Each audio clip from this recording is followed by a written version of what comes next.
Hello my dear students. तो चलिए आज हम सब आ गए हैं क्लास 9 का मैराथन क्लास लेकर के। ठीक है, जैसे कि आप लोगों का एग्ज़ाम होने वाला है, ठीक है, 6 मार्च 7 मार्च को।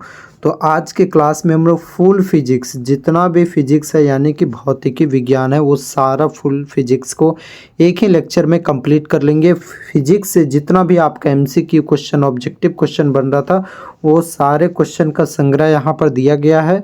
तो मैं उन सारे प्रश्नों को डील करूँगा और साथ में जो भी आपका एक्सप्लेनेशन बनेगा उन सारे एक्सप्लेनेशन को भी क्लियर करूँगा। चलिए, तो हम लोग पहले फिजिक्स में जो आपका पहला चैप्टर है वो आपका क्या दिया गया भाई साहब, यहाँ पर आपका पहला चैप्टर है गति। तो गति वाला हम लोग देख लेते हैं। ठीक है, तो गति में है कुछ हम लोग चीज़ों को, फैक्ट्स को जानेंगे, समझेंगे कि गति क्या होती है, क्या होता है गति, गति किसे कहते हैं हम सब। तो देखिए यहाँ पर क्या है कि जब कोई वस्तु समय के साथ साथ अपना स्थान बदलती है, कोई एक वस्तु है और समय के हिसाब से अपने स्थान में अपने बिंदु स्रोत में परिवर्तन करती है, तो उसे क्या कहते हैं, गति। लेकिन वही वस्तु जब समय के साथ में अपने बिंदु स्रोत अथवा स्थान में बदलाव नहीं करती, तो उसे हम सब क्या कहते हैं, विराम कहते हैं। अगला चीज़ क्या है कि अगला फैक्ट है कि आपका है ऐसा राशि जिसमें केवल परिमाण होता है उसे अदिश राशि कहते हैं। अब दो चीज़ होता है, एक तो होता है परिमाण, ठीक है, एक होता है परिमाण और दूसरा क्या होता है, दिशा। तो जिसमें सिर्फ और सिर्फ परिमाण हो, दिशा ना हो, उसे हम लोग कहते हैं अदिश राशि। जैसे लंबाई, लंबाई का परिमाण होता है, दिशा नहीं होता है। द्रव्यमान में भी परिमाण होता है, दिशा नहीं होता। भाई परिमाण सभी में होता है, मैग्नीट्यूड। जैसे कि आप बोलेंगे 5 मीटर लंबा, तो ये जो 5 मीटर लंबा बोले, तो ये जो 5 मीटर जो बोले ना, 5, यही आपका क्या हुआ, परिमाण। द्रव्यमान जैसे कि 50 केजी बोले, तो आप जो ये 50 केजी में 50 बोले, यही क्या हुआ, आपका परिमाण। तो भाई परिमाण सब में होता है परंतु दिशा नहीं होती है। तो जिसमें परिमाण हो परंतु दिशा ना हो, उसे हम सब क्या कहते हैं, कौन सा राशि, उसे हम लोग कहते हैं अदिश राशि कहते हैं। उदाहरण में याद रखिएगा, लंबाई अदिश राशि है, द्रव्यमान अदिश राशि, समय अदिश राशि है, ताप अदिश राशि, कार्य अदिश राशि है, ऊर्जा, शक्ति, दूरी, चाल, आयतन, ये सब के सब क्या है, अदिश राशि। और सदिश राशि किसे कहते हैं, तो वैसी राशि जिसमें परिमाण और दिशा दोनों होती है उसे क्या कहते हैं, सदिश राशि कहते हैं। उदाहरण में जैसे कि देखिए, विस्थापन सदिश राशि है, वेग सदिश राशि है, त्वरण, बल, संवेग, भार, ये सब का सब क्या है, सदिश राशि। एक ट्रिक है, याद रखिएगा, यदि जिसमें वा आ जाएगा, ठीक है, जिस भौतिक राशि में वा आ जाएगा उसको बोल दीजिएगा कि वो सदिश राशि है, और जिसमें वा नहीं आएगा ना उसको बोल दीजिएगा अदिश राशि। देखिए, विस्थापन में वा आ रहा है, सदिश राशि। वेग में वा आ रहा है, सदिश राशि। त्वरण में वा आ रहा है, सदिश राशि। बल, बल में वा नहीं आ रहा है बट इसमें वा के जैसा है, ठीक है, बल, इसको हटा देंगे तो वा बन जाएगा, तो ये भी सदिश राशि। संवेग भी सदिश राशि। अब भार देखिए, तो भार भी कौन सा राशि है, आपका सदिश राशि है। क्यों, ये को देखिए, ट्रिक सब में काम नहीं करता है, तो याद रखिएगा, सब उंगली तो बराबर नहीं ना होता है। तो इसमें कुछ याद रखिएगा कि दाब और भार, जैसे कि जो दाब हो गया आपका कौन सा राशि कहलाता है, अदिश राशि कहलाता है। उसमें भी बा आ रहा है, मतलब वा की मात्रा आ रहा है परंतु फिर भी वो अदिश राशि है। और भार, भार लग रहा है कि अदिश राशि है लेकिन फिर भी वो कौन सा राशि, सदिश राशि। क्योंकि भार जो होता है ना, एक प्रकार का बल ही होता है, एक प्रकार का बल ही होता है। इस कारण से भार को भी क्या कहा गया है, सदिश राशि कहा गया है। आगे है यहाँ पर क्या दिया गया है, नेक्स्ट हम लोग फैक्ट में बढ़ते हैं। क्वेश्चन में फैक्ट नंबर तीसरा है ना, चौथा, ऐसी राशि जिसमें परिमाण और दिशा दोनों होती है उसे सदिश राशि कहते हैं। अगला है, वस्तु द्वारा तय की गई वास्तविक लंबाई को हम लोग क्या कहते हैं, दूरी कहते हैं। मतलब दो बिंदु, एक बिंदु ये हुआ, एक बिंदु ये हो गया, तो दो बिंदुओं के बीच में जो लंबाई होता है उसे दूरी कहते हैं। दूरी भी आपका कौन सा राशि हो जाएगा, अदिश राशि। क्यों, क्योंकि दूरी में देखिए, दूरी का परिमाण होता है परंतु दिशा नहीं होता है। और वैसे भी देखिए, दूरी में वा आ रहा है क्या, नहीं, वा नहीं आ रहा है, मतलब वो कौन सा राशि हुआ, अदिश राशि हुआ। और दूरी हमेशा याद रखिएगा पॉजिटिव होती है, धनात्मक होती है। अगला फैक्ट है, निश्चित दिशा में तय की गई दूरी को विस्थापन कहते हैं। लेकिन एक निश्चित दिशा में जो तय की गई दूरी रहती है ना, उसे हम सब क्या कहते हैं, विस्थापन कहते हैं। अथवा दो बिंदुओं के बीच में जो कम से कम दूरी होती है, शॉर्टेस्ट डिस्टेंस होता है, उसे क्या कहते हैं, विस्थापन। और विस्थापन कौन सी राशि है, सदिश राशि है। विस्थापन याद रखिएगा, धनात्मक हो सकता है, ऋणात्मक हो सकता है और शून्य, तीनों हो सकता है। मतलब डिस्प्लेसमेंट भी जो होता है आपका मे बी पॉजिटिव हो सकता है, मे बी नेगेटिव हो सकता है एंड मे बी जीरो हो सकता है, बट जो डिस्टेंस होता है, दूरी होता है, वो हमेशा क्या होता है आपका पॉजिटिव होता है। अगला क्या दिया गया है यहाँ पर, इकाई समय में तय की गई दूरी को चाल कहते हैं। अब चाल किसे कहते हैं, तो चाल का फॉर्मूला क्या होता है, देखिए यहाँ पर चाल का फॉर्मूला है दूरी बटा में समय, डिस्टेंस बटा में टाइम, दूरी बटा समय। तो इकाई समय में तय की गई दूरी को क्या कहते हैं, चाल कहते हैं। ठीक है, अब चाल कौन सा राशि आपका, देखिए वहाँ नहीं आ रहा है ना, ये अदिश राशि हो जाएगा। चाल एक अदिश राशि जिसका SI मात्रक क्या होता है, मीटर प्रति सेकंड। क्यों हुआ, क्योंकि दूरी को हम लोग किस में मापते हैं, मीटर में, बटा है तो बटा के बदले पर हो गया, टाइम को किस में मापते हैं, सेकंड में। तो चाल कौन सा राशि हुआ, अदिश राशि, और इसका SI मात्रक मीटर पर सेकंड हुआ। ठीक है, अगला फैक्ट में हम लोग बढ़ते हैं। नेक्स्ट है वेग के बारे में। इकाई समय में निश्चित दिशा में तय की गई दूरी को, देखिए इकाई समय में तय की गई दूरी को विस्थापन कहते हैं, लेकिन निश्चित दिशा, एक फिक्स डायरेक्शन लग गया तो उसे हम सब क्या कहते हैं, वेग कहते हैं। तो वेग का फॉर्मूला क्या होता है, तो वेग का फॉर्मूला याद रखिएगा, विस्थापन बटा समय। जैसे चाल का फॉर्मूला होता है दूरी बटा समय, उसी प्रकार से वेग का फॉर्मूला होता है विस्थापन बटा समय। और वेग जो होता है आपका कौन सा राशि हुआ, सदिश राशि हुआ। क्यों, क्योंकि विस्थापन भी सदिश राशि है, लेकिन समय क्या हुआ आपका अदिश राशि है। ठीक है, और विस्थापन का भी SI मात्रा क्या होता है, मीटर पर सेकेंड। अब देखिए यहाँ पर चाल का भी SI मात्रा क्या निकला, मीटर पर सेकंड निकला था, और वेग का भी SI मात्रा क्या निकला, मीटर प्रति सेकंड। ठीक है, तो चाल और वेग दोनों का SI मात्रक बराबर होता है, वहीं दूरी का SI मात्रक मीटर होता है, और साथ में वेग का विस्थापन का भी SI मात्रक मीटर होता है। तो दूरी और विस्थापन का SI मात्रक दोनों का सेम होता है मीटर, और चाल और वेग दोनों का SI मात्रक सेम होता है मीटर प्रति सेकंड। अगला हम लोग बढ़ते हैं। नेक्स्ट क्या है आपका दिया गया है, औसत चाल किसे कहते हैं, तो कुल दूरी को कुल समय से जब भाग देते हैं तो उसे हम सब क्या कहते हैं, औसत चाल कहते हैं। औसत एवरेज स्पीड क्या होता है, जब हम लोग जो टोटल डिस्टेंस होता है उसको हम लोग डिवाइड कर देते हैं टोटल टाइम टेकन से। कुल दूरी और कुल समय को जब हम लोग डिवाइड करते हैं तो औसत चाल प्राप्त होती है। उसी प्रकार से कुल विस्थापन और कुल समय को भाग देंगे तो क्या प्राप्त होगा, औसत वेग। तो औसत चाल हो चाहे औसत वेग हो, दोनों का SI मात्रक क्या हो जाएगा, मीटर प्रति सेकंड, क्योंकि भाई चाल और वेग दोनों का SI मात्रक मीटर प्रति सेकंड होता है। चलिए एक आध दो और फैक्ट को हम लोग समझेंगे। अगला क्या दिया गया, वेग परिवर्तन की दर को क्या कहते हैं, त्वरण। त्वरण किसे कहते हैं, तो वेग में जो परिवर्तन होता है, जैसे कि पहले वेलोसिटी था 2 मीटर पर सेकेंड, ठीक है, और उसके बाद का वेलोसिटी हो गया 4 मीटर पर सेकेंड। ये तो वेग में परिवर्तन हुआ समय के हिसाब से, यहाँ पर जो भी समय लगा होगा और यहाँ पर जो भी समय, मतलब यहाँ से यहाँ तक पहुँचने में जितना भी समय लगा होगा, जैसे कि 2 मीटर से 4 मीटर प्रति सेकंड होने के लिए मान लेते हैं कि 2 सेकंड का समय लगा। ठीक है, तो ये आपका क्या हुआ, त्वरण। की वेग में परिवर्तन की दर ही क्या कहलाती है, त्वरण कहलाती है। अब त्वरण वहाँ आ रहा है ना, तो त्वरण में कौन सा राशि हो जाएगा, ये आपका सदिश राशि हो जाएगा। कौन सा राशि होता है, त्वरण आपका सदिश राशि होता है। देखिए यहाँ पर लिखा हुआ है कि यह कौन सा राशि, सदिश राशि, और इसका SI मात्रा क्या होता है, मीटर प्रति सेकंड स्क्वायर होता है। लेकिन जब यही त्वरण का वैल्यू माइनस में आ जाएगा, नेगेटिव आ जाएगा ना, नेगेटिव में आ जाएगा वैल्यू, तो इसे हम लोग क्या कह देते हैं, मंदन। तो त्वरण हो चाहे मंदन हो, दोनों का SI मात्रा क्या हो जाएगा, मीटर प्रति सेकंड स्क्वायर होगा, त्वरण और मंदन का भी। ठीक है, लेकिन याद रखिएगा ऋणात्मक त्वरण को मंदन कहते हैं। अगला है दूरी मापने वाले यंत्र को ओडोमीटर कहते हैं। ठीक है, और क्षणिक चाल को मापने वाले यंत्र को स्पीडोमीटर। दो चीज़ होता है, एक ओडोमीटर और एक स्पीडोमीटर। तो गाड़ी में देखे होंगे ओडोमीटर जो होता है, जब आप लोग गाड़ी चलाते होंगे तो वहाँ पर देखिएगा गौर से ODO लिखा होगा, और कितना किलोमीटर गाड़ी चला है सो बताएगा। ठीक है, तो ओडोमीटर क्या बताता है कि टोटल गाड़ी जो है टोटल कितना डिस्टेंस कवर किया हुआ है, कुल दूरी बताता है कौन, आपका ओडोमीटर। ठीक है, जबकि स्पीडोमीटर क्या बताता है कि आपका गाड़ी का स्पीड कितना है। जैसे कि कभी आप गाड़ी के स्पीड में 40 चल रहे हो, कभी 30 के स्पीड में चल रहे हो, कभी 20 के स्पीड में चल रहे हो, तो ये जो आपका स्पीड है ये पता है आपको कौन बताता है, ये स्पीड आपका स्पीडोमीटर बताता है। अगला है फैक्ट, एक समान गति का ग्राफ हमेशा क्या होता है, सरल होता है, जबकि असमान गति का ग्राफ जो होता है वक्र रेखा में होता है, यानी कि सरल रेखा नहीं होता है।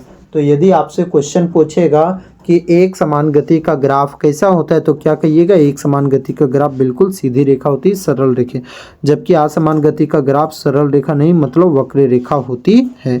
नेक्स्ट हम लोग बढ़ते हैं, अगला क्या है फैक्ट, चाल समय ग्राफ से दूरी ज्ञात की जाती है। चाल और समय ग्राफ से क्या प्राप्त किया जाता है, दूरी, या तो हम लोग बोल सकते हैं, देखिए यहाँ चाल का फॉर्मूला क्या होता है, चाल का फॉर्मूला होता है दूरी बटा में समय। तो दूरी और समय ग्राफ से हमें क्या मिलता है, चाल प्रदर्शित करता है। अब यही चीज़ को उल्टा पूछ दिया है कि चाल समय से कौन सा ग्राफ मिलता है, तो दूरी का ग्राफ मिलेगा ना। उसी प्रकार से वेग समय ग्राफ से क्या मिलेगा, आपका विस्थापन मिलता है। अब आगे हम लोग बढ़ते हैं, तो आगे एक महत्वपूर्ण चीज़ है कि गति का कितना समीकरण होता है भाई साहब, 3 समीकरण होता है। कौन कौन, तो पहला तो v बराबर u प्लस ए टी होता है, दूसरा s बराबर u T plus 1/2 a T square होता है, और तीसरा होता है v square is equal to u square plus 2as। ये 3 समीकरण याद रखिएगा, जिसमें से पहला समीकरण का नाम है वेग समय समीकरण, दूसरा समीकरण का नाम है दूरी समय समीकरण, और तीसरा समीकरण का नाम है वेग दूरी समीकरण। तो वेग समय पूछेगा तो v बराबर u प्लस ए टी, दूरी समय पूछेगा तो s बराबर u T plus 1/2 a T square, और बोलेगा वेग दूरी समीकरण तो v स्क्वायर बराबर यू स्क्वायर प्लस 2as। चलिए अब इतना फैक्ट हो गया, अब हम लोग इस चैप्टर का क्वेश्चन करते हैं फटाफट, ठीक है। वैसी राशि क्या दिया गया, वैसी राशि जिसमें केवल परिमाण होता है उसे क्या कहते हैं, तो जिसमें केवल परिमाण होगा उसे हम लोग क्या कहेंगे, अदिश कहेंगे, सदिश कहेंगे, दोनों या इनमें से कोई नहीं, तो कौन हो जाएगा, अदिश हो जाएगा। अगला प्रश्न में बढ़ते हैं, वैसी राशि जिसमें परिमाण और दिशा दोनों होती है, तो जिसमें दोनों होगा उसे हम सब क्या कहेंगे, सदिश राशि। भार कैसी राशि है, तो अभी बताए थे भार में वाह नहीं आ रहा है, लेकिन बताए थे कि भार जो होता है आपका एक प्रकार का बल होता है, तो बल कौन सा राशि, सदिश राशि, तो भार भी सदिश राशि हो जाएगा, ठीक है। अगला क्वेश्चन हम लोग बढ़ते हैं, तो अगला क्वेश्चन क्या दिया गया, बल कैसी राशि है, बताइए बल कैसी राशि है, सदिश राशि, अदिश राशि, या दोनों है, या इनमें से कोई नहीं, तो कौन सा हो जाएगा, बल सदिश राशि है। आप 4 ऑप्शन दिया गया है, निम्न में से कौन सदिश राशि है, तो लंबाई आपका तो अदिश राशि हो जाएगा, द्रव्यमान भी अदिश राशि है, चाल भी अदिश राशि है, तो विस्थापन जो है आपका सदिश राशि हो जाएगा।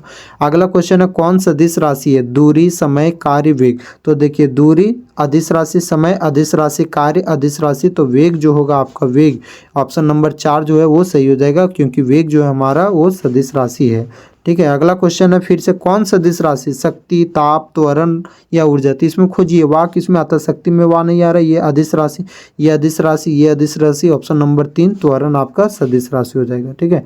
फिर से क्वेश्चन है, कौन सदिश राशि, आयतन, संवेग, घनत्व, दूरी, तो देखिए आयतन में वाह नहीं आ रहा है ना, ये अदिश राशि हो जाएगा। घनत्व, घनत्व में देखिए ये भी आपका कौन सी हो जाएगा, अदिश राशि हो जाएगा। इसमें भी वाह आ रहा है, बट आपका इसमें परिमाण होता है लेकिन दिशा नहीं होता है घनत्व का, तो ये भी आपका कौन सा हो जाएगा, अदिश राशि हो जाएगा।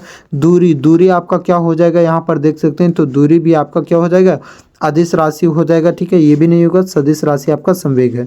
अगला कौन अदिश राशि, अदिश राशि कौन है आपका, बल, त्वरण, चाल, विस्थापन, तो चाल आपका क्या है, अदिश राशि। त्वरण किस प्रकार की भौतिक राशि है, तो त्वरण में वाह आ रहा है मतलब सदिश राशि। निम्न में कौन सदिश राशि नहीं, ये सब क्वेश्चन को ध्यान से पढ़िएगा, सदिश राशि नहीं है मतलब अदिश राशि पूछा है, तो अदिश राशि खोजिए, तो अदिश राशि क्या है, दूरी, तो सही आंसर क्या हो जाएगा, दूरी। अगला क्वेश्चन में हम लोग बढ़ते हैं, अगला क्वेश्चन क्या दिया गया है, अगला क्वेश्चन है, निम्न में कौन सदिश राशि नहीं है, फिर से सदिश राशि नहीं है मतलब अदिश राशि को खोजना है, तो अदिश राशि क्या हो जाएगा आपका कार्य। वेग कैसी राशि है बताइए, तो वेग में वाह आ रहा है, सदिश राशि हो जाएगा, ये ऑप्शन नंबर ये। फिर संवेग कैसी राशि, संवेग में वाह आ रहा है, सदिश राशि हो जाएगा। चलिए अगला क्वेश्चन में हम लोग बढ़ते हैं, अगला क्वेश्चन क्या दिया गया है, किसी वस्तु द्वारा तय की गए रास्ते की वास्तविक लंबाई को क्या कहते हैं, वस्तु द्वारा तय की गई वास्तविक लंबाई, एग्जैक्ट लंबाई, एग्जैक्ट डिस्टेंस को हम लोग क्या कहते हैं, विस्थापन, दूरी, चाल, वेग, तो क्या कहते हैं उसे, दूरी कहते हैं। किसी वस्तु द्वारा निश्चित दिशा में तय की गई, देखिए यहाँ पर निश्चित दिशा में तय की गई दूरी को हम लोग क्या कहते हैं, चाल कहते हैं, वेग कहते हैं, विस्थापन कहते हैं, इनमें से कोई नहीं, तो क्या हो जाएगा यहाँ पर विस्थापन कहते हैं। कौन संबंध सही है, दूरी बराबर समय बटा चाल, या दूरी बराबर चाल बटे समय, या दूरी बराबर चाल गुने समय, या इनमें से कोई नहीं। तो देखिए इस पे फॉर्मूला निकाल लीजिए कि स्पीड बराबर चाल बराबर क्या होता है, दूरी बटा में समय, तो यहाँ से दूरी निकालेंगे तो दूरी बराबर क्या हो जाएगा, चाल गुने समय, तो दूरी बराबर चाल गुने समय, ऑप्शन नंबर 3 सही है। कौन संबंध सही है, कौन से संबंध है जो कि सही है, वेग बराबर विस्थापन बटा समय, वेग बराबर दूरी बटा बटा समय, वेग बराबर दूरी गुने समय, या इनमें से कोई नहीं। तो वेग बराबर क्या हो जाएगा, जैसे कि चाल बराबर दूरी बटा समय था, उसी प्रकार से वेग बराबर यहाँ पर दूरी को हम लोग वेग में क्या लिखते हैं, विस्थापन। तो वेग बराबर क्या होगा, विस्थापन बटा में समय। ठीक है, अगला क्वेश्चन हम लोग बढ़ते हैं। अगला क्वेश्चन क्या है, दूरी का इकाई मात्रक होता है। तो दूरी का इकाई मात्रक क्या है, सेंटीमीटर, मीटर, किलोग्राम या ग्राम। तो क्या होता है, दूरी का इकाई मात्रक मीटर होता है। फिर है विस्थापन का इकाई मात्रक क्या होता है। तो जो दूरी का इकाई मात्रक होता है वही विस्थापन का भी होता है। क्या होता है, दोनों में फर्क क्या है कि दूरी लॉन्ग डिस्टेंस होती है, जबकि जो विस्थापन होती है वो आपका शॉर्टेज डिस्टेंस होता है। तो विस्थापन का भी सही मात्रक मीटर होगा, ऑप्शन नंबर 4 सही। सरल रेखीय गति का उदाहरण कौन है, सड़क पर चलती हुई गाड़ी या झूला की गति। तो झूलेंगे तो आगे पीछे होंगे नहीं, ये तो सरल रेखीय नहीं है। सरल रेखीय गति का मतलब हुआ कि सीधी रेखा में जाएगा। पंखा का घूमना सीधी रेखा में जाता है क्या, नहीं। सूर्य के चारों पृथ्वी की गति नहीं, ये तो घूर्णन गति है, घूर्णन गति है, ये तो पीरियोडिक मोशन है। तो यहाँ पर सही आंसर हो जाएगा सड़क पर चलती हुई गाड़ी की गति। दूरी हमेशा होती है, तो ये तो आप लोग बता दीजिएगा, बहुत आसान है। दूरी क्या होता है, धनात्मक, ऋणात्मक, शून्य या कोई नहीं। तो दूरी हमेशा क्या होता है, धनात्मक। विस्थापन होता है, तो विस्थापन याद करिए भी बताए थे, तीनों हो सकता है, धनात्मक हो सकता है, ऋणात्मक, शून्य, इनमें से सभी हो जाएगा। विस्थापन के लिए सही है, या शून्य हो सकता है, बिल्कुल हो सकता है, या दूरी के बराबर हो सकता है, हाँ ये भी हो सकता है। दूरी से कम हो सकता है, हाँ भाई ये भी हो सकता है। तो इनमें से सभी। अगला प्रश्न है, दूरी के लिए सही है, या शून्य हो सकता है। क्या दूरी शून्य हो सकता है क्या, नहीं भाई ये तो शून्य नहीं हो सकता है। या विस्थापन के बराबर होता है, हाँ हो सकता है कि दूरी और विस्थापन बराबर हो, जैसे कि इन सरल रेखीय गति में क्या होगा आपका, दूरी और विस्थापन बराबर हो जाएगा। या विस्थापन से बड़ा होता है, बिल्कुल हो सकता है। तो 2 और 3 चौथा नंबर हो जाएगा सही। ठीक है, इकाई समय में वस्तु के द्वारा तय की गई दूरी को क्या कहते हैं। तो वस्तु के द्वारा तय की गई दूरी को क्या कहते हैं, चाल कहते हैं। चाल बराबर होता है, तो चाल का फॉर्मूला क्या होता है, दूरी बटा समय ना।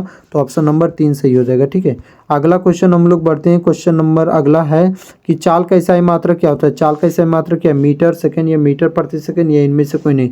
क्या होता है, मीटर प्रति सेकंड। अगला है, इनमें इकाई समय में निश्चित दिशा में तय की गई दूरी को क्या कहते हैं। तो इकाई समय में निश्चित दिशा में तय की गई दूरी को क्या कहते हैं हम लोग। तो निश्चित दिशा में तय की गई दूरी को क्या कहते हैं, वेग कहते हैं। लगता है अगला क्वेश्चन भी सेम इसी प्रकार से था, ऊपर वाला।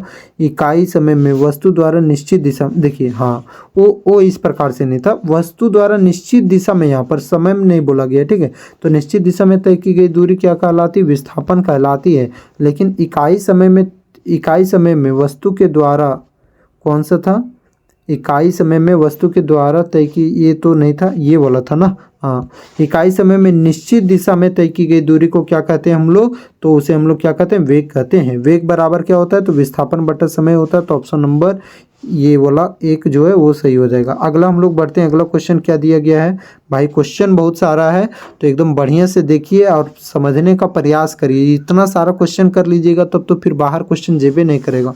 वेग का इकाई मात्रक क्या होता है, मीटर प्रति सेकंड, मीटर, या फिर सेकंड, या फिर इनमें से कोई नहीं। तो वेग का फॉर्मूला क्या होता है, विस्थापन बटा समय। तो विस्थापन का मीटर और समय का सेकंड, तो मीटर प्रति सेकंड, ऑप्शन नंबर 1 सही। चाल और वेग का मात्रक क्या होता है, मीटर प्रति सेकंड होता है, ऑप्शन नंबर 1 सही। वेग का मान हो सकता है धनात्मक, ऋणात्मक, शून्य, या इनमें से सभी। आप देखिए वेग का फॉर्मूला क्या होता है, विस्थापन बटा समय। तो विस्थापन तो तीनों हो सकते हैं, धनात्मक, ऋणात्मक, शून्य, तो इनमें से सभी हो जाएगा। कुल तय की गई दूरी, कुल ये हमें नहीं दिख रहा है, हाँ, कुल तय की गई दूरी में कुल लगे समय में भाग देने पर क्या प्राप्त होता है। तो कुल तय की गई दूरी और कुल समय को भाग देने पर प्राप्त क्या होता है, आपको औसत चालना प्राप्त होता है। कुल विस्थापन और कुल समय को हम लोग भाग देते हैं तो क्या होता है, औसत वेग प्राप्त होता है। ठीक है, अगला क्वेश्चन क्या दिया गया, अगला क्वेश्चन है, जब कोई वस्तु समान समय अंतराल में असमान विस्थापन तय करता है तब उसे कहते हैं। ठीक है, तो उसे हम लोग क्या कहते हैं, जब कोई वस्तु समान समय अंतराल, मतलब टाइम तो सेम है, ठीक है, टाइम सेम रहेगा, लेकिन असमान विस्थापन, कभी 2 मीटर हो जा रहा है, कभी 8 मीटर हो रहा है, कभी 6 मीटर हो रहा है, कभी 3 मीटर, तो असमय विस्थापन हो रहा है ना। तो असमान विस्थापन को हम लोग क्या कहते हैं, औसत वेग की असमान वेग कहते हैं कि एक समान वेग। तो एक समान कब होगा, जब दोनों बराबर होगा, तो ये असमान होगा। ठीक है, वेग में परिवर्तन की दर को हम लोग क्या कहते हैं, त्वरण कहते हैं। त्वरण का इकाई मात्रक क्या होता है, मीटर प्रति सेकंड स्क्वायर। ऑडोमीटर क्या मापता है, तो ऑडोमीटर गाड़ी के द्वारा तय की गई दूरी को मापता है। स्पीडोमीटर क्या मापता है, तो चाल को नापता है। ठीक है, अगला क्वेश्चन क्या दिया गया है, ऋणात्मक त्वरण को क्या कहते हैं, ऋणात्मक त्वरण को मंदन कहते हैं।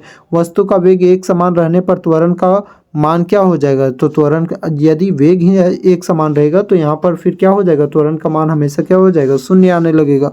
वस्तु का वेग समय के साथ बढ़ने से त्वरण का मान क्या होगा, तो भाई जैसे जैसे वस्तु का वेग बढ़ेगा, ठीक है, वो क्या होगा, त्वरण का मान भी बढ़ेगा, मतलब धनात्मक हो जाएगा। ठीक है, वस्तु का वेग समय के साथ घटने से क्या हो जाएगा, तो समय के साथ घटेगा तो वो भी घट जाएगा त्वरण ना, तो आपका त्वरण का मान भी क्या हो जाएगा, ऋणात्मक में हो जाएगा, घटने लगेगा। ठीक, अगला है इनमें से कौन सही है, तो इनमें से कौन सही है आपका, v बराबर U plus A T, you बराबर v plus A T, you बराबर v भागे ए टी, या इनमें से कोई नहीं, तो क्या हो जाएगा v बराबर यू प्लस ए टी। वेग और समय के बीच क्या है, तो वेग और समय तो यही था ना, v बराबर यू प्लस ए टी। कौन सही है, तो s बराबर U plus half A T square, नहीं U T plus half A T square, option number 2 जो है वही आपका क्या हो जाएगा, सही है। निम्न में से कौन सही है, तो कौन सही है सो बताइए, भी स्क्वायर बराबर u square minus a s, नहीं 2 b square plus u square, नहीं ये भी नहीं, भी स्क्वायर बराबर u square plus 2 option number 3 सही है। ठीक है, अगला हम लोग बढ़ते हैं, तो अगला में हम लोग आते हैं इनमें से कौन सही है, तो बताइए इनमें से कौन सही हो जाएगा आपका। ठीक है, v बराबर यू प्लस ए टी, भी बराबर यू माइनस ए टी, ये बराबर v प्लस यू बटा पाई, ये तो नहीं हो जाएगा भाई, ये भी नहीं होगा। ठीक है, ये भी नहीं होगा, तो v बराबर यू प्लस ए टी। कौन सदिश नहीं है, सदिश नहीं मतलब अदिश खोजना मतलब दूरी हो जाएगा। विराम में आने के बाद वस्तु का अंतिम वेग क्या होगा, तो विराम में आने के बाद वस्तु का अंतिम वेग शून्य हो जाता है ना। चाल का मात्रक होता है, चाल का मात्रक क्या होता है, मीटर प्रति सेकंड, तो मीटर प्रति सेकंड वैसे नहीं लिखा गया है, तो मीटर प्रति सेकंड को हम लोग ऐसे लिख सकते हैं, मीटर सेकंड के ऊपर में -1 रेसिप्रोकल, यानी कि ये हो जाएगा। औसत वेग का इकाई मात्रक क्या होता है, तो मीटर प्रति सेकंड, उसका भी हो जाएगा। मीटर प्रति सेकंड स्क्वायर किसका मात्रक होता है, तो त्वरण का होता है। अगला हम लोग बढ़ते हैं, अगला क्वेश्चन क्या है, वेग समय ग्राफ की ढाल प्रदर्शित करता है, तो वेग समय ग्राफ का ढाल क्या प्रदर्शित करता है, चाल वेग त्वरण विस्थापन, तो चाल हो जाएगा ना, वेग बटे समय किसका फॉर्मूला होता है, चाल का। चाल समय ग्राफ किसको प्रदर्शित करता है, तो दूरी को प्रदर्शित करता है। दूरी समय किसको प्रदर्शित करेगा, चाल को। वेग समय ग्राफ के नीचे के क्षेत्र से मापी गई राशि क्या होती है, दूरी होती है, विस्थापन होती है, वेग होती है, चाल होती है, तो क्या होती है, विस्थापन होती है। जब वस्तु एक समान गति में होती है तब उसका मार्ग दिखाई पड़ता है। एक समान गति में होगा तो कैसे होगा, सरल रेखा हो जाएगा। अगला क्वेश्चन है, एक किसान 6 मीटर उत्तर दिशा की ओर जाता है, 8 मीटर पूर्व दिशा की ओर जाता है, उसका विस्थापन क्या होगा, तो दोनों का स्क्वायर करके जोड़ दीजिए हाइपोटेनस वाला फॉर्मूला पर। ठीक है, पाइथागोरस फॉर्मूला पर। 6 का स्क्वायर 36, 8 का स्क्वायर 64, तो यहाँ पर 36 प्लस 64 दोनों का ओवर रूट लगाएंगे तो कितना हो जाएगा, 100। 100 का हम लोग चढ़ाएंगे तो ओवर रूट, तो मतलब 10 निकलेगा, 10 मीटर हो जाएगा सही उत्तर। 18 किलोमीटर पर आवर को मीटर प्रति सेकंड में बदलना है। देखिए किलोमीटर पर आवर है ना, उसको मीटर प्रति सेकंड में बदलने के लिए हम लोग क्या करते हैं भाई, 5/18 से गुना करते हैं, तो 18 को 5/18 से गुना करेंगे तो 18 कैंसल आउट हो जाएगा, 5 बचेगा, 5 मीटर पर सेकेंड। 20 मीटर पर सेकेंड को किलोमीटर पर आवर में, तो 20 है ना, तो 20 यहाँ पर मीटर पर सेकंड को किलोमीटर में चेंज करना है, तो गुना कर देंगे उल्टा करके, 18/5 से 5 कम 5, 5 चौके 20, तो 18 चौके कितना हुआ, 72 हुआ, 72 किलोमीटर प्रति घंटा। ठीक है, उसी प्रकार से आप बदल लीजिएगा 36 किलोमीटर पर आवर को मीटर पर सेकंड में। अगला, एक किसान 10 मीटर की भुजा वाले एक वर्गाकार खेत की सीमा पर 40 सेकंड में एक चक्कर लगाता है, तो 2 मिनट 20 सेकंड के बाद किसान का विस्थापन क्या होगा, तो भाई 40 सेकंड में कितना चक्कर लगा रहा है, एक चक्कर लगा रहा है। इस प्रकार से 10 मीटर है, 10 मीटर है, 10 मीटर है, 10 मीटर वर्गाकार है ना, तो सब तरफ से बराबर रहेगा, 10 10 10 10 बराबर रहेगा। ठीक है, 40 सेकंड में कितना चक्कर लगाता है, एक चक्कर, तो 2 मिनट 20 सेकंड के बाद किसान का विस्थापन क्या होगा, तो 2 मिनट 20 सेकंड को टोटल सेकंड में चेंज कर लीजिए। ठीक है, 2 मिनट में कितना सेकंड होता है, 120 और उधर 20, तो टोटल कितना हुआ, 140 सेकंड हुआ। ठीक है, कितना सेकंड, 140 सेकंड। अब टोटल यहाँ पर 40 सेकंड में एक चक्कर लगाता है ना, तो 140 और बटा में 40 कर देंगे तो यहाँ पर कट जाएगा 0 0, 4 और 14 को काटेंगे तो कितना होगा, 4 3 12, मतलब 3.5 चक्कर लगाएगा। ठीक है, 3.5 चक्कर मतलब 3 चक्कर में उसका विस्थापन क्या हो जाएगा, शून्य हो जाएगा, आधा चक्कर है। अब आधा चक्कर का उसी प्रकार से आप लोग निकाल लीजिएगा ना, इस प्रकार से ऐसे है, तो यहाँ पर ऐसे गया तो ई आधा हुआ,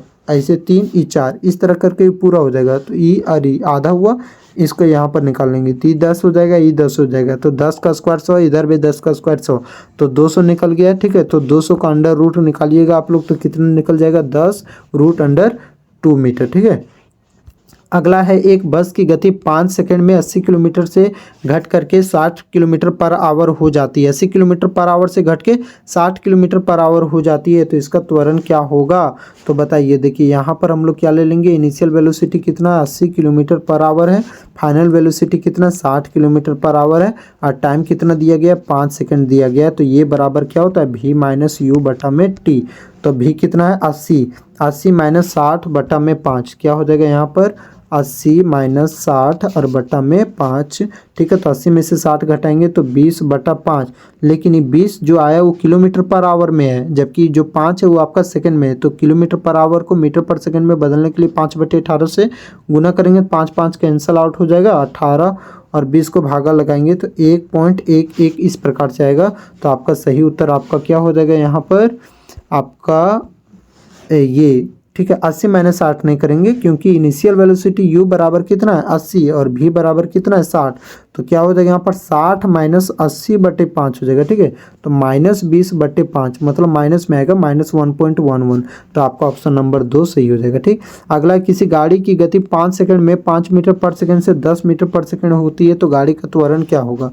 तो इनिशियल वेलोसिटी u होगा 5 मीटर पर सेकंड, फाइनल वेलोसिटी v हो जाएगा 10 मीटर पर सेकंड, टाइम दिया हुआ 5 सेकंड। ठीक है, तो ये बराबर क्या हो जाएगा 10 माइनस 5/5 मतलब यानी कि 5/5 यानी कि कितना होगा 1। तो 1 मीटर पर सेकंड स्क्वायर ये हो जाएगा। ठीक, यदि किसी वस्तु का त्वरण 2 मीटर प्रति सेकंड स्क्वायर हो और 4 सेकंड बाद उसकी गति 30 मीटर प्रति सेकंड हो जाए, तो वस्तु का प्रारंभिक चाल क्या था? तो भाई निकाल लीजिएगा, त्वरण कितना दिया हुआ है। देखिए त्वरण ये बराबर दिया हुआ है 2 मीटर पर सेकंड स्क्वायर, टाइम दिया गया है आपको 4 सेकंड, एंड उसका चाल भी बराबर कितना दिया गया है आपको यहाँ पर 30 मीटर प्रति सेकंड। ठीक है, तो प्रारंभिक चाल u निकालना है, तो गति का पहला समीकरण फॉर्मूला पर बैठा के निकाल लीजिएगा, v बराबर u plus A T. v की जगह पर 30 बैठाइएगा, u की जगह पर यूं ही रहने दीजिएगा, a की जगह पर 2 कितना हो जाएगा 2 मीटर पर सेकंड स्क्वायर, और टाइम की जगह पर यहाँ पर कितना हो जाएगा 4। तो कितना हो जाएगा आप लोगों का 30 इधर और उधर कितना हो गया 2 गुने 4 8 हो जाएगा। ठीक है, उसी प्रकार से आप लोग अपना सॉल्यूशन कर लीजिएगा, जो आएगा आपका आंसर हो जाएगा। ठीक, अगला में हम लोग बढ़ते हैं। अगला क्वेश्चन क्या है यहाँ पर, अगला क्वेश्चन है एक रेलगाड़ी स्टेशन से चलना प्रारंभ करती है और एक सामान के साथ चलते हुए 10 मिनट में 40 किलोमीटर प्रति घंटा की चाल प्राप्त कर लेती है, तो उसका त्वरण क्या होगा? फिर से त्वरण निकालना। ठीक है, तो एक रेलगाड़ी कहाँ से स्टेशन से चलना प्रारंभ करती है, तो u बराबर 0 मान लीजिएगा। ठीक है, v बराबर कितना हो जाएगा 40 किलोमीटर पर आवर हो जाएगा, और टाइम कितना दिया गया 10 मिनट दिया हुआ है। ठीक है, ये मिनट दिया हुआ है, इसको सेकंड में चेंज कर लीजिएगा आप लोग। ठीक है, तो यहाँ पर क्या करेंगे 10 मिनट को सेकंड में चेंज करेंगे तो कितना हो जाएगा 600 सेकंड हो जाएगा, 60 से मल्टीप्लाई करेंगे ना तो 600 सेकंड हो गया। अब त्वरण निकालना है तो v माइनस यू होता है, तो मतलब 40 माइनस 0 बटा में कितना हो जाएगा 600। तो यानी कि क्या हो जाएगा, इसके लिए सॉल्यूशन अगर हम लोग करेंगे तो यहाँ पर निकलेगा 40/600, लेकिन ये किलोमीटर है ना पर आवर, तो इसको मीटर पर सेकंड में चेंज करने के लिए 5/18 से इसको सॉल्व करिएगा, जो आएगा वही आपका उत्तर हो जाएगा। अगला क्वेश्चन है एक 10 सेकंड में 20 किलोमीटर पर आवर से 50 किलोमीटर पर आवर हो जाती है, तो गाड़ी का त्वरण क्या होगा? 10 सेकंड में बोला है ना, तो टाइम इतना दिया हुआ है 10 सेकंड, और u इसको मान लीजिएगा, ये हो जाएगा v, त्वरण निकाल लीजिएगा ना, तो ये बराबर क्या होगा v माइनस यू बटा टी। ये बराबर 50 माइनस 20, 50 माइनस 20 और बटा में कितना होगा 10, 50 में से 20 जाएगा तो 30/10 बटी किलोमीटर में है, तो इसको 5/18 से मल्टीप्लाई करिएगा, जो सॉल्व कीजिएगा, जो आएगा वो आंसर हो जाएगा। अगला क्वेश्चन है एक वस्तु 16 मीटर की दूरी 4 सेकंड में तय करती है, पुनः 20 किलोमीटर की दूरी 5 सेकंड में तय करती है, वस्तु की औसत चाल क्या होगी? भाई इतना बड़ा बड़ा न्यूमेरिकल यहाँ पर नहीं देगा। ठीक है, वस्तु 16 मीटर की दूरी 4 सेकंड में तय करती है। ठीक है, 16 मीटर की दूरी कितने सेकंड में तय कर रही है? यहाँ पर 4 सेकंड में तय कर रही है, और फिर पुनः 20 मीटर, ये किलोमीटर नहीं होगा 20 मीटर होगा। ठीक है, 20 मीटर की दूरी 5 सेकंड में, तो औसत चाल क्या होगी? तो औसत चाल क्या होगा यहाँ पर आपका कुल दूरी बटा कुल समय, तो कुल दूरी कितना होगा 16 प्लस इधर भी 20। ठीक है, कुल दूरी होगी, और कुल समय में कितना होगा 4 + 5, 16 और 20 कितना हुआ 36, और यहाँ पर 9, तो 9 चौकी कितना हुआ 36, 4 है तो 4 आंसर। ये किलोमीटर नहीं ये मीटर होगा, बहुत ज़्यादा मिस्टेक कर रखा है इसमें। अगला क्वेश्चन है, एक गाड़ी 8 घंटा में 360 किलोमीटर की दूरी तय करती है तो गाड़ी की औसत चाल क्या होगी। तो 360 और बटा में कितना कर दोगे भाई साहब, आप 8 कर देना, जो आएगा वही आपका क्या हो जाएगा, उत्तर हो जाएगा। ठीक, क्या हो जाएगा, 8 चौके क्या होता है 32 हो जाएगा, 4 8 25 40, 45 किलोमीटर प्रति घंटा। 36 किलोमीटर पर आवर को मीटर पर सेकेंड में, किलोमीटर पर आवर है उसको मीटर पर सेकेंड में चेंज करना है, तो क्या आप लोग चेंज कर लीजिएगा, क्या करते हैं 5/18 से गुना करेंगे। 35 किलोमीटर पर आवर की चाल से चल रही कार 12 मिनट में जाएगी, कितना किलोमीटर में वो जाएगी। ठीक है, तो ये चाल दिया गया है और ये समय दिया गया है, तो दूरी आप लोग निकाल लीजिएगा। चाल और समय दिया रहेगा तो दूरी निकाल लोगे ना, बिल्कुल निकल जाएगा, फार्मूला पर बैठा लीजिएगा। एक कार 2 घंटा में 100 किलोमीटर की दूरी तय करती है तो कार का औसत चाल क्या होगा। ठीक है, 2 घंटा में कितना किलोमीटर, 100 किलोमीटर की दूरी, तो कार का औसत चाल क्या होगा, 100/2 कर देंगे तो 50 किलोमीटर प्रति घंटा। एक न्यूमेरिकल कर लीजिएगा, हालांकि इतना आपको न्यूमेरिकल, इतना भारी भारी न्यूमेरिकल, बड़ा बड़ा न्यूमेरिकल सॉल्विंग, क्योंकि आपका ऑब्जेक्टिव है तो इतना ज़्यादा सॉल्विंग क्वेश्चन नहीं आएगा। ठीक है, आगे का जो भी न्यूमेरिकल होगा वो आप लोग कर लीजिएगा, नहीं बनेगा वो फिर कमेंट करके बता दीजिएगा, हम इसको बना देंगे। ठीक है, अगला क्वेश्चन है, विस्थापन का ईसाई मात्रक है, तो विस्थापन का ईसाई मात्रक क्या होता है, मीटर होता है, याद रखिएगा। चाल का मात्रक क्या होता है, मीटर प्रति सेकंड, ये तो हम लोग रिवाइज कर लिए थे ना। नेक्स्ट अब हम लोग आगे बढ़ते हैं, किसमें बढ़ते हैं, बल तथा गति के नियम में। ठीक है, इसको हम लोग देखते हैं। तो न्यूटन के गति के कितने नियम होते हैं, 3 नियम। गति का प्रथम नियम क्या कहता है कि वस्तु अपनी विराम अवस्था, मतलब अपनी वस्तु जिस अवस्था में रहता है उसी अवस्था में रहना पसंद करती है तब तक जब तक कि उसके ऊपर बाहरी अथवा असंतुलित बल कार्य ना करे। ठीक है, जैसे कि गाड़ी पर चलते समय में ब्रेक लगता है चलती गाड़ी में तो आगे की ओर यात्री झुक जाता है।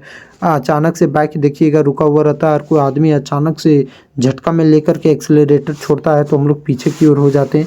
तो ये सब क्या होता है, आपका गति के प्रथम नियम के कारण होता है, और गति का प्रथम नियम ही क्या कहलाता है, जड़त्व का नियम कहलाता है। और बल की परिभाषा भी हमें गति के प्रथम नियम से मिलती है। तो बल की परिभाषा तथा जड़त्व का नियम ये आपका क्या होता है, ये गति के प्रथम नियम से प्राप्त होता है। जड़त्व का गुण जो होता है प्रत्येक वस्तु में पाया जाता है। जड़त्व द्रव्यमान की माप होती है, अधिक द्रव्यमान ज़्यादा रहेगा द्रव्यमान तो वस्तु का जो जड़त्व होगा वो भी ज़्यादा रहेगा। द्रव्यमान का सही मात्रा क्या होता है, किलोग्राम। अब गति का दूसरा नियम क्या कहता है कि वस्तु के संवेग में परिवर्तन की दर उसके ऊपर लगाए गए बल के समानुपाती होता है। बल का फॉर्मूला क्या होता है, द्रव्यमान गुने त्वरण। और बल कौन सी राशि है, सदिश राशि है। बल का सही मात्रक क्या होता है, न्यूटन होता है। पता है ना कि 1 kg जो द्रव्यमान पर कितना बल आरोपित होता है, 9.8 न्यूटन होता है। वस्तु का संवेग और द्रव्यमान, अगला हम लोग बढ़ते हैं कि वस्तु का संवेग और द्रव्यमान वेग के गुणनफल के बराबर होता है। ठीक है, संवेग का सही मात्रक क्या होता है, तो kg मीटर प्रति सेकंड होता है। गति का तीसरे नियम क्या है, क्रिया विपरीत प्रतिक्रिया होता है। ठीक है, अगला में हम लोग बढ़ते हैं। अब हम लोग क्वेश्चन हम लोग देखेंगे, जब 2 या 2 से अधिक बलों का परिणामी बल शून्य होता है तब उसे हम लोग कहते हैं, जब 2 या 2 से अधिक बलों का परिणामी बल शून्य होगा तो उसे हम लोग क्या कहेंगे, संतुलित बल कहेंगे ना। और वस्तु को, अगला क्वेश्चन, किसी वस्तु को त्वरित करने के लिए किस बल का आवश्यकता होता है। वस्तु को त्वरित करना है तो हमें असंतुलित बल लगाना होगा ना। जड़त्व का नियम गति के किस नियम में प्राप्त होता है, गति का प्रथम नियम होगा। ठीक है, ऑप्शन नंबर 1।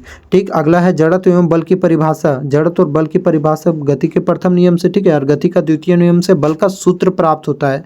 ठीक है, अगला है न्यूटन के दूसरे गति नियम से किसकी माप होती है। तो न्यूटन के गति के दूसरे नियम में हमें किसका माप देखने को मिलता है, बल का माप ना। बल का व्यंजक किस नियम से प्राप्त होता है, व्यंजक मतलब वही सूत्र, किस नियम से, द्वितीय नियम से। बल का सूत्र क्या हो जाएगा, F बराबर m ये हो जाएगा। ठीक, अगला क्वेश्चन है, बल का SI मात्रक होता है। तो बल का SI मात्रक क्या होता है, न्यूटन होता है।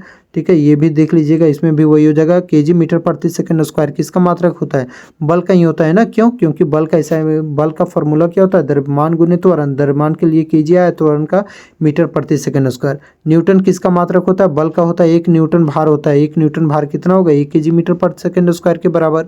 जिस गुण के कारण कोई पिंड अपने विराम या गति अवस्था में बनाए रखना चाहता है उसे हम लोग क्या कहते हैं, जड़त्व कहते हैं।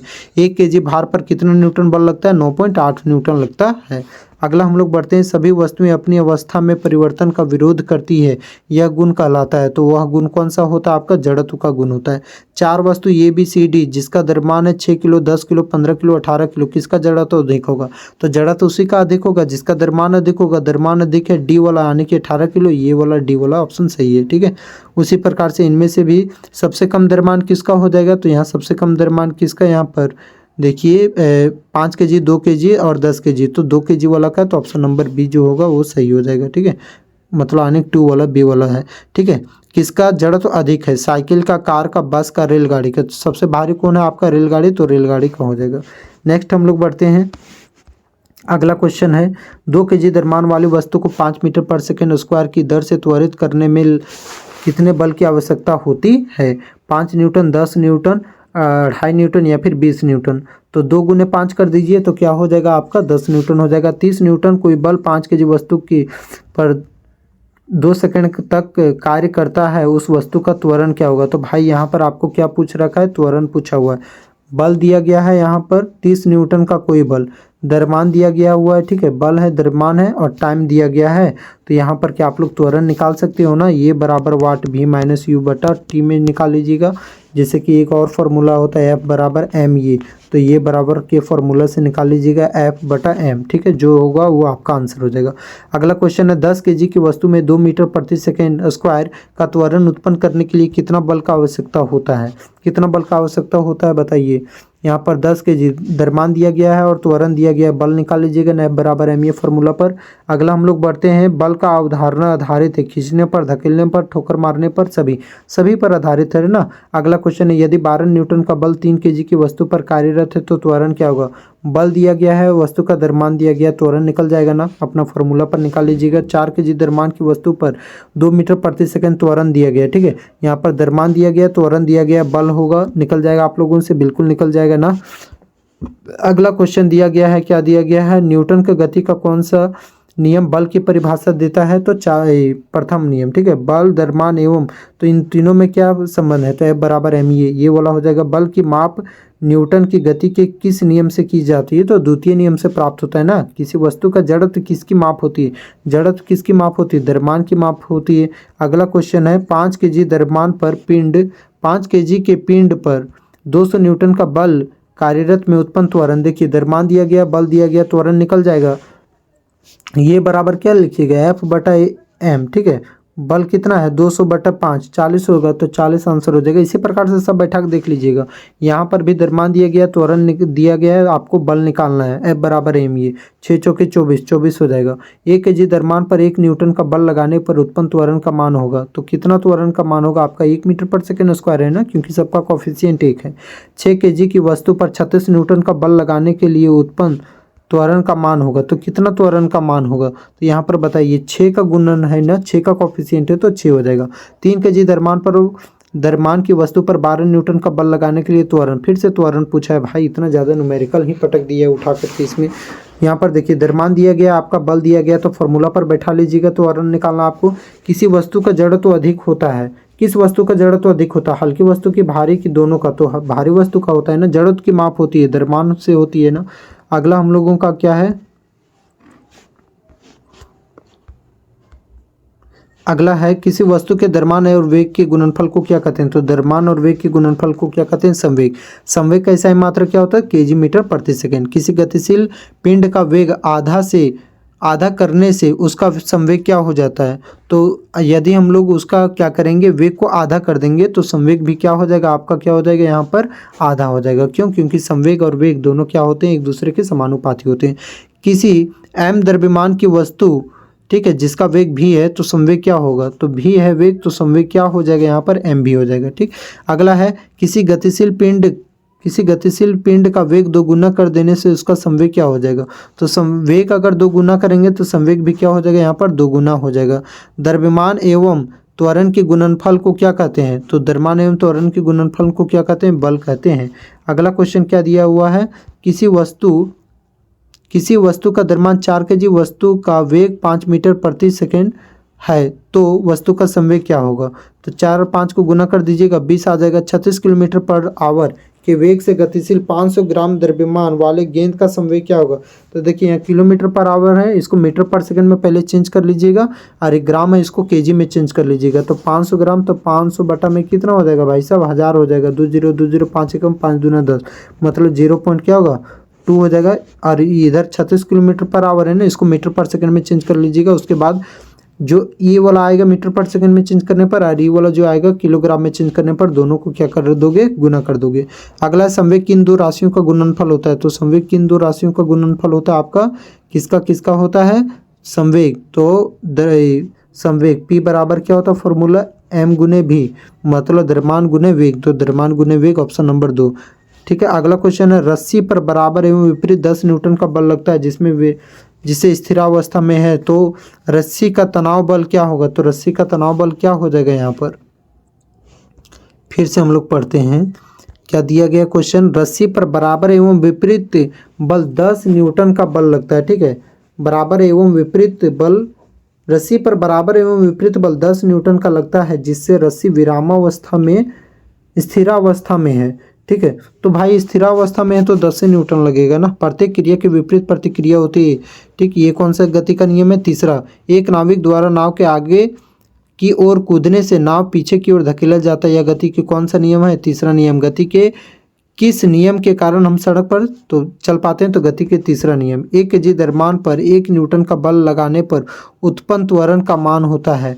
तो उत्पन्न त्वरण का मान कितना होता है, यदि 1 न्यूटन का बल लगाएंगे तो भाई 1 मीटर पर सेकंड स्क्वायर का न्यूटन के गति के प्रथम नियम से मिलता है। हमें जड़त्व की परिभाषा, बल की परिभाषा, बल का व्यंजक।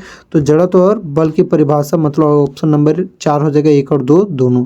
ठीक है, अगला है न्यूटन के गति के पहले नियम से मिलता है क्या, बल मापने का सूत्र, जड़त्व मापने का सूत्र, चाल मापने का सूत्र या त्वरण मापने का सूत्र। तो न्यूटन के गति के पहले नियम से हमें क्या मिलता है, जड़त्व की परिभाषा, और बस ये जड़त्व की परिभाषा। ठीक, अगला है न्यूटन के किस नियम से बल मापने का सूत्र मिलता है। तो किस नियम से हमें बल मापने का सूत्र मिलता है, तो गति का दूसरा नियम। ठीक है, न्यूटन का दूसरा नियम। ठीक, सभी वस्तुएं अपनी अवस्था में परिवर्तन का विरोध करती है, यह गुण कहलाता है। तो यह गुण कौन सा कहलाता है, जड़त्व, द्रव्यमान, संवेग या बल, कौन सा कहलाता है आपका हो जाएगा ऑप्शन नंबर 1 जड़त्व कहलाता है।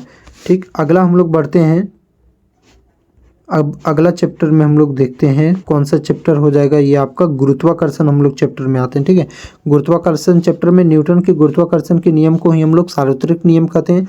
इसका फॉर्मूला क्या होता है, F बराबर G, F बराबर क्या होता है G m1 m2 बटा में d स्क्वायर होता है, और छोटा g का फॉर्मूला क्या होगा G m बटा में r स्क्वायर। दोनों के बीच में जब रिलेशन निकालोगे तब आएगा इस तरह से।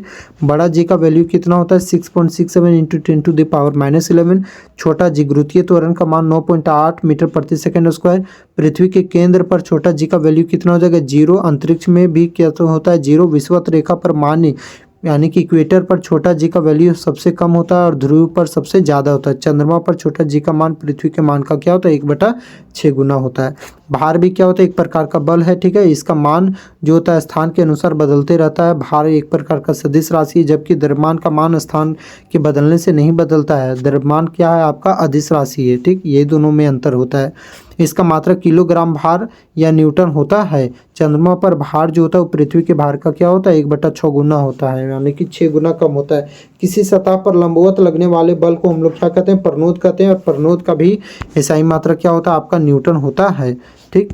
चलिए आगे हम लोग बढ़ते। प्रति इकाई क्षेत्रफल पर लगने वाले बल को हम लोग क्या कहते हैं दाब का ऐसा मात्रक क्या होता है पास्कल होता है। दाब सदिश राशि है। चलिए अब हम लोग क्वेश्चन को करते हैं। जिस बल के कारण दो वस्तुएं एक दूसरे को आकर्षित करती है उसे हम लोग क्या कहते हैं, तो कौन सा बल कहते हैं, न्यूटन का नियम कहते हैं, चुंबकीय बल या फिर गुरुत्वाकर्षण या घर्षण बल। तो कौन सा हो जाएगा गुरुत्वाकर्षण बल। ग्रह सूर्य के चारों ओर किस बल के कारण चक्कर लगाते हैं, तो गुरुत्वाकर्षण बल के कारण लगाते हैं ना। सार्वत्रिक गुरुत्वीय स्थिरांक को कौन दर्शाता है, सार्वत्रिक गुरुत्वीय यानी कि छोटा जी। इसका ऐसा मात्रा क्या होता है, तो newton meter square per kg square. Newton meter square per kg square आपका ऑप्शन नंबर 2 में। इसका मान कितना होता है 6.67 इंटू 10⁻11। आपका ऑप्शन नंबर 1 ही सही हो जाएगा। अगला क्वेश्चन में बढ़ते हैं। गुरुत्वाकर्षण बल है, तो गुरुत्वाकर्षण बल F बराबर G m1 m2 बटा d स्क्वायर। ऑप्शन नंबर 2 सही हो जाएगा। भार का ऐसा मात्रक क्या हो जाएगा न्यूटन हो जाएगा। गुरुत्वीय त्वरण का छोटा जी का मात्रक है, छोटा जी मीटर पर सेकंड स्क्वायर है ना, क्योंकि त्वरण है आपका। छोटा जी का मान क्या होगा 9.8 मीटर प्रति सेकंड स्क्वायर।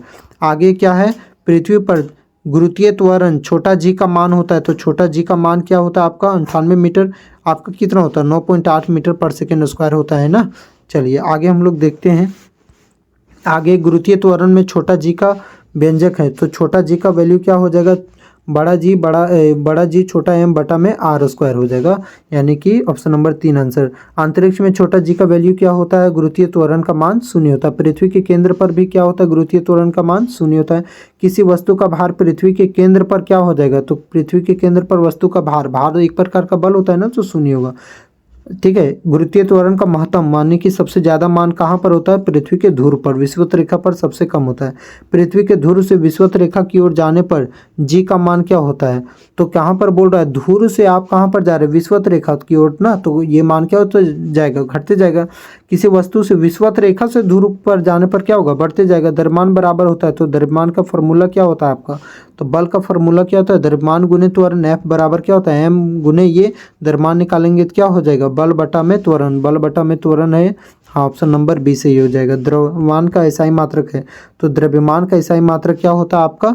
किलोग्राम होता है। भार W बराबर क्या हो जाएगा? mg हो जाएगा। किसी वस्तु का चंद्रमा पर भार पृथ्वी के भार का कितना गुना होता है? तो 1/6 गुना होता है।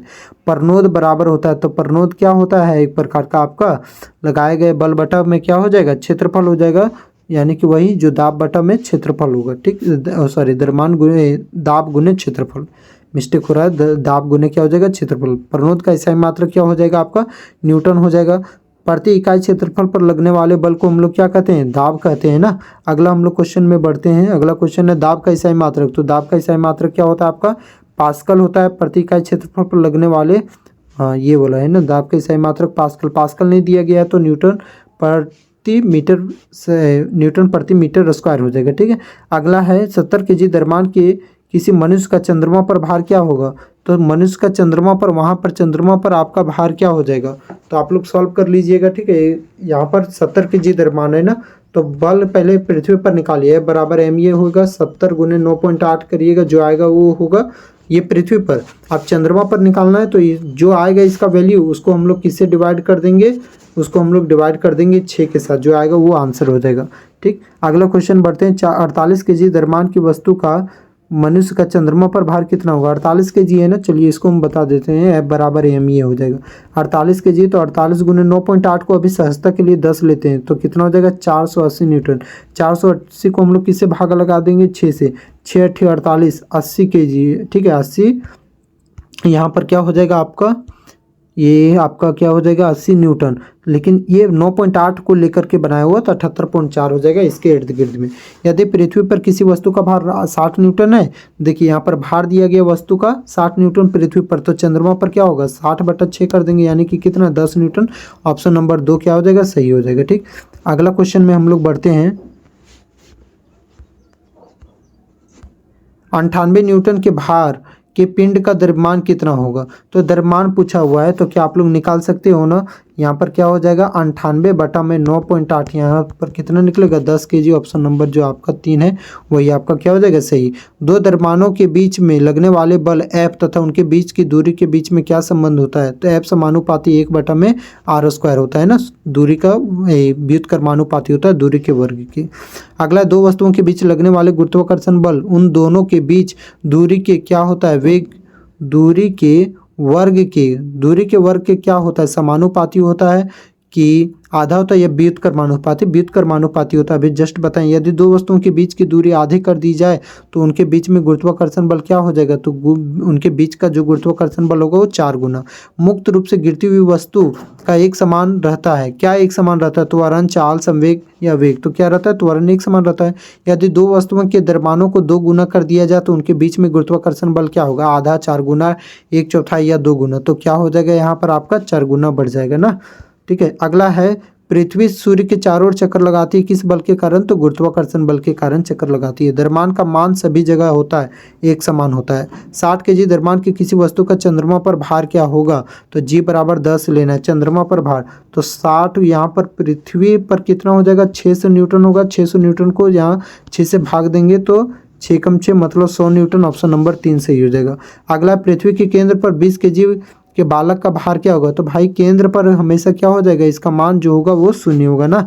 अंतरिक्ष में 60 केजी द्रव्यमान वाला वह व्यक्ति का भार क्या होगा, ये भी शून्य हो जाएगा। अंतरिक्ष में हो चाहे केंद्र पर हो, भार जो हमेशा होगा वो क्या होगा, अंतरिक्ष और केंद्र दोनों जगह पर शून्य होगा। पृथ्वी का द्रव्यमान कितना है, 6 × 10 के पावर 24 kg है। हाँ, तो ऑप्शन नंबर 3 सही। पृथ्वी की त्रिज्या है, पृथ्वी का त्रिज्या कितना है, 63 बोला नहीं, 16.3 बोला नहीं, 6.3, 6.3437 होता है गुना 10 के पावर 6 मीटर। ठीक है,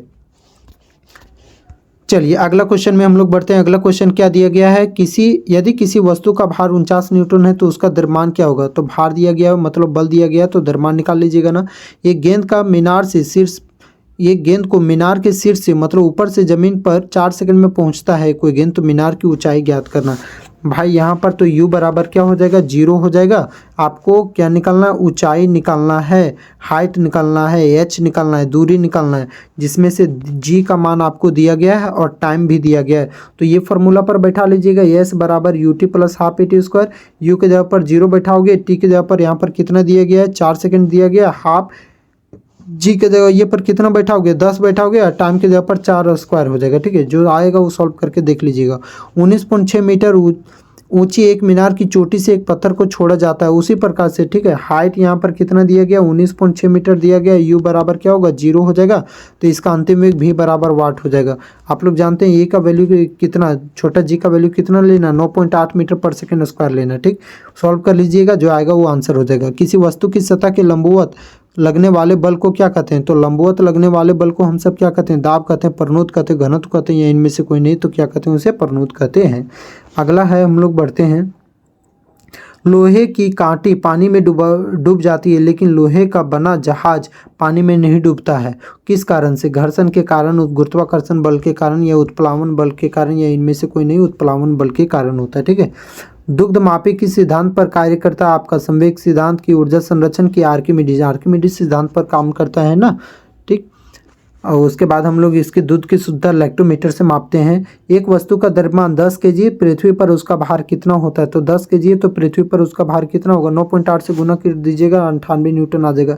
1 kg द्रव्यमान वाले पिंड का भार होगा, तो 1 kg द्रव्यमान वाले पिंड का भार 9.8 न्यूटन हो जाएगा। पृथ्वी की सतह से ऊपर जाने पर गुरुत्वीय त्वरण का मान क्या हो जाएगा। तो जैसे जैसे ऊपर जाएंगे मतलब अंतरिक्ष की ओर बढ़ते जाएंगे तो घटते जाएगा ना। चलिए अब हम लोग बढ़ेंगे, किस में हम लोग बढ़ते हैं भाई साहब, कार्य तथा ऊर्जा वाले चैप्टर में बढ़ते हैं। ठीक है, तो कुछ हम लोग चीज़ों को, कुछ फैक्ट को समझ लेते हैं। कार्य एक प्रकार का अदिश राशि है और कार्य का फॉर्मूला क्या होता है, F/s cos θ बल गुने विस्थापन होता है। कार्य का एसआई मात्रक क्या होता है, जूल होता है। CGS मात्रक अर्घ होता है, 1 जूल में कितना अर्घ होता है, 10 के पावर 7 अर्घ होता है। कार्य करने की क्षमता को हम लोग क्या कहते हैं, शक्ति कहते हैं। शक्ति का फॉर्मूला क्या होता है, W/T वर्क बटा टाइम में। शक्ति का एसआई मात्रक क्या होता है, वाट होता है। 1 जूल प्रति सेकंड कार्य करने की दर को हम लोग क्या कहते हैं, वाट कहते हैं। कार्य करने की कुल क्षमता क्या कहते हैं, ऊर्जा कहते हैं। ऊर्जा का एसआई मात्रक भी क्या होता है, जूल होता है। ठीक है, अगला हम लोग क्वेश्चन को देखते हैं। क्वेश्चन में क्या दिया गया है, अब थोड़ा सा और हम लोग पढ़ लेते हैं। किसी वस्तु की गति के कारण जो ऊर्जा होती है उसको कौन सा ऊर्जा कहते हैं, गतिज ऊर्जा। किसी सिस्टम यानी कि निकाय की ऊर्जा को ना तो उत्पन्न की जा सकती है और ना ही विनाश किया जा सकता है। सिर्फ ऊर्जा को एक रूप से दूसरे रूप में बदला जा सकता है। इसे हम लोग ऊर्जा संरक्षण का सिद्धांत कहते हैं। ठीक है, वो किसी वस्तु की स्थिति के कारण जो ऊर्जा होती है वो कौन सी ऊर्जा कहलाती है, आपका स्थितिज ऊर्जा कहलाती है। क्वेश्चन बढ़ते हैं। धनुष की तनित डोरी में कौन सा ऊर्जा होता है, स्थितिज ऊर्जा, गतिज ऊर्जा, उष्मीय ऊर्जा या रासायनिक ऊर्जा। तो कौन सा ऊर्जा होगा, स्थितिज ऊर्जा। किसी वस्तु का वेग 2 गुना कर दिया जाएगा तो गतिज ऊर्जा क्या होगा भाई, तो गतिज ऊर्जा क्या होता है, गतिज ऊर्जा का फॉर्मूला 1/2 mv²। तो 2 गुना कर देंगे v² मतलब 2 का स्क्वायर 4 चौगुनी हो जाएगी ना। यदि किसी पिंड का विस्थापन 0 है तो बल द्वारा उस पिंड पर किया गया कार्य क्या हो जाएगा भाई, विस्थापन है 0 है तो बल कितनों भी लगा लोगे कुछ नहीं होगा, 0 जूल हो जाएगा कार्य। गतिज ऊर्जा का क्या होता है व्यंजक, 1/2 mv²। ऑप्शन नंबर 2 सही। छत पर दौड़ते हुए बालक में कौन सा ऊर्जा हो जाएगा, उसमें दोनों, क्योंकि छत पर है, हाइट पर है, तो मतलब स्थितिज और गतिज ऊर्जा दोनों हो जाएगी। अगला क्वेश्चन है, वाट निम्नलिखित में किसका मात्रक है। तो वाट किसका मात्रक है, शक्ति का मात्रक है। ठीक है, अगला क्वेश्चन हम लोग बढ़ते हैं। 50 kg द्रव्यमान की वस्तु को, कितना kg है, 50 kg द्रव्यमान की वस्तु को 10 मीटर ऊपर उठाने में किया गया कार्य। तो यहाँ पर द्रव्यमान दिया गया हुआ है और यहाँ पर मास क्या दिया गया है, ये 10 मीटर मतलब डिस्टेंस दिया गया है। तो क्या आप लोग निकाल लीजिएगा, यहाँ पर ये स्थितिज ऊर्जा P बराबर पोटेंशियल एनर्जी क्या हो जाएगा, mgh हो जाएगा। ठीक है, 500 को गुना हम लोग किससे कर देंगे, आपका ये 9.8 के साथ में, ठीक है। तो गुना करिएगा तो कितना आ जाएगा, 4900 जूल आ जाएगा। अगला हम लोग बढ़ते हैं, ये किसी वस्तु के कार्य करने की क्षमता को क्या कहते हैं। तो वस्तु के कार्य करने की क्षमता को हम लोग क्या कहते हैं, बल, शक्ति, स्थितिज ऊर्जा या फिर ऊर्जा। तो क्या कहते हैं, उसे ऊर्जा कहते हैं। पहाड़ पर रखे पत्थर में होती है कौन सा ऊर्जा होती है, क्योंकि हाइट पर है ना, तो स्थितिज ऊर्जा। जूल प्रति सेकंड किसकी इकाई है, तो जूल प्रति सेकंड किसका इकाई हो जाएगा, शक्ति का, क्योंकि शक्ति का फॉर्मूला क्या होता है, W/T। W के लिए क्या हुआ जूल, और T के लिए समय के लिए क्या हुआ सेकंड। तो जूल प्रति सेकंड किसका हुआ, शक्ति का। ऊर्जा का इकाई मात्रक क्या होता है, वाट, कैलोरी, जूल या किलोवाट। तो ऊर्जा का इकाई मात्रक आपका क्या हो जाता है यहाँ पर, जूल। द्रव्यमान m के कण का रेखीय संवेग p है, तो उसकी गतिज ऊर्जा क्या होगी, तो इसकी गतिज ऊर्जा आपकी क्या हो जाएगी, p²/2m। इसके लिए आप लोग सॉल्व करके देख लीजिएगा, ठीक है, दोनों को इक्वेशन में ला करके देखिएगा। अगला है कार्य का इकाई मात्रक क्या होता है, जूल होता है। स्थितिज ऊर्जा का व्यंजक क्या होता है, mgh होता है। कार्य बराबर क्या होता है, बल गुने विस्थापन होता है। नेक्स्ट है कार्य का व्यापक सूत्र क्या होता है, तो Fs cos थीटा होता है। कार्य करने के लिए दो दशाओं का होना आवश्यक है, क्या क्या, तो बल और विस्थापन का होना आवश्यक है। यदि वस्तु पर लगने वाले बल का मान शून्य है तो कार्य भी क्या हो जाएगा, 0 जूल हो जाएगा। ऊर्जा का सबसे प्राकृतिक स्रोत क्या है, कोयला है, पेट्रोलियम है, प्राकृतिक गैस है या सूर्य है, तो सूर्य है हुआ ना। अगला है क्वेश्चन क्या है, यदि किसी वस्तु का संवेग दोगुना कर दिया जाए तो उसकी गतिज ऊर्जा क्या हो जाएगी।